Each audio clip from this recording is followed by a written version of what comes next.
हरे कृष्णा, राधे राधे। स्वागत है आप सभी का गोविंद भजो चैनल पर। आज के इस वीडियो में हम सुनने जा रहे हैं अन्नपूर्णा व्रत की कथा। एक समय की बात है, काशी निवासी धनंजय की पत्नी सुलक्षणा, उसे अन्य सभी सुख था, केवल निर्धनता ही उसके दुख का कारण थी। यह दुख उसे हर समय सताता था। एक दिन सुलक्षणा अपने पति से बोली, स्वामी आप कुछ उद्यम करो तो काम चले, इस प्रकार कब तक काम चलेगा। सुलक्षणा की बात धनंजय के मन में बैठ गई और वह उसी दिन विश्वनाथ शंकर जी को प्रसन्न करने के लिए बैठ गया और कहने लगा, हे देवादिदेव विश्वेश्वर, मुझे पूजा पाठ कुछ नहीं आता, केवल तुम्हारे भरोसे बैठा हूँ। इतनी विनती करके 2-3 दिन तक भूखा प्यासा बैठा रहा। यह देखकर भगवान शंकर ने उसके कान में अन्नपूर्णा अन्नपूर्णा अन्नपूर्णा इस प्रकार 3 बार कहा। वह सोचने लगा, यह कौन है, क्या कह गया। इस सोच में धनंजय पड़ गया। फिर मंदिर से आते हुए ब्राह्मणों को देखकर पूछने लगा, पंडित जी अन्नपूर्णा कौन है।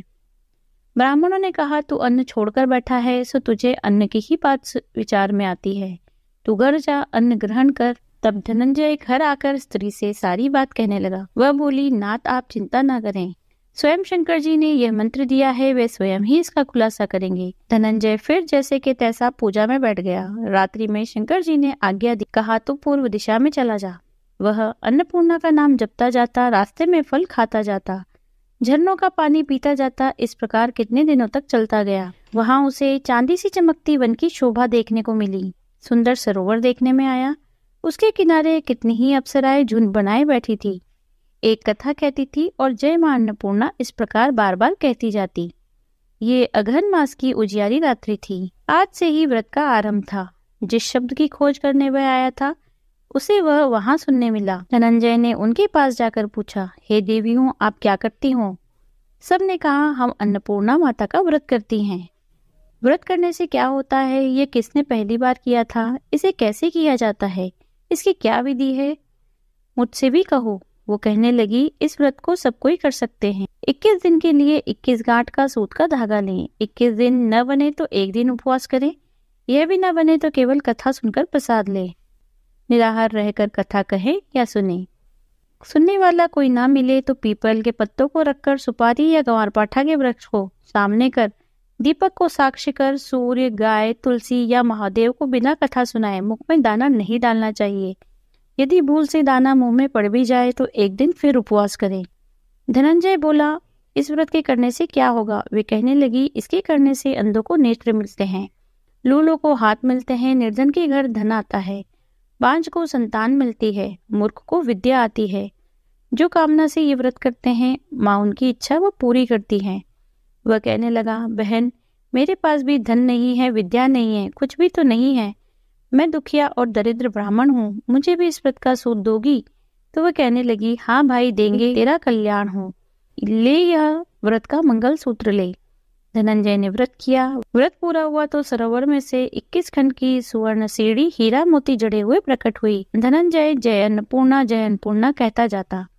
इस प्रकार कितनी ही सीढ़ियां उतर गया और क्या देखता है, करोड़ों सूर्य के समान अन्नपूर्णा का मंदिर है। उसमें सामने स्वर्ण सिंहासन पर माता अन्नपूर्णा विराजमान है।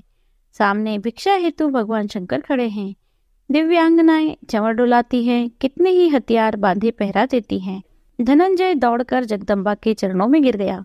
देवी उसके मन का कलेश जान गई। धनंजय कहने लगा, माता आप तो अंतर्यामी हो, आपको अपनी दशा क्या बताऊं। माता बोली, तूने मेरा व्रत किया है, जा संसार तेरा सत्कार करेगा। माता ने धनंजय के जिह्वा पर बीज मंत्र लिख दिया।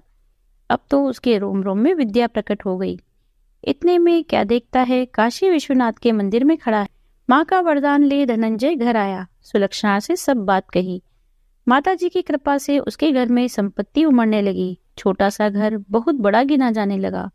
जैसे शहद के छत्ते में मक्खियां जमा होती है, उसी प्रकार अनेक सगे संबंधी आकर उसकी बड़ाई करने लगे और कहने लगे, इतना धन और इतना बड़ा घर, सुलक्षणा से संतान नहीं तो इस कमाई का भोग कौन करेगा, इसलिए तुम दूसरा विवाह करो। अनिच्छा होते हुए भी धनंजय को दूसरा विवाह करना पड़ा और सती सुलक्षणा को सौत का दुख उठाना पड़ा।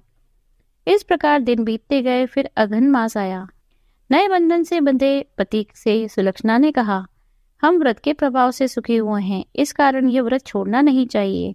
यह माता जी का ही प्रताप है जो हम इतने संपन्न और सुखी हुए हैं। सुलक्षणा की बात सुनकर धनंजय उसके पास आया और व्रत में बैठ गया। नई बहू को इस व्रत की खबर नहीं थी। वह धनंजय के आने की राह देखती रही। दिन बीतते गए। व्रत पूरा होने में 3 दिवस बाकी थे। नई बहू को खबर मिली। उसके मन में ईर्ष्या की ज्वाला दधक रही थी। सुलक्षणा के घर आ पहुंची और वहां कलेश मचा दिया। धनंजय को अपने साथ ले गई। नए घर में धनंजय को थोड़ी देर के लिए निद्रा ने जकड़ लिया।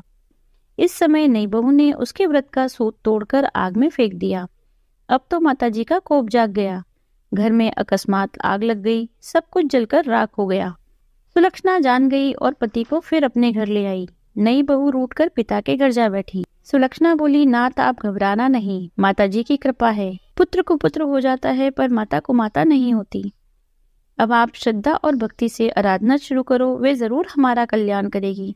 धनंजय फिर माता की आराधना करने लगा। फिर वही सरोवर सीढ़ी प्रकट हुई। उसमें माँ अन्नपूर्णा कहकर उतर गया।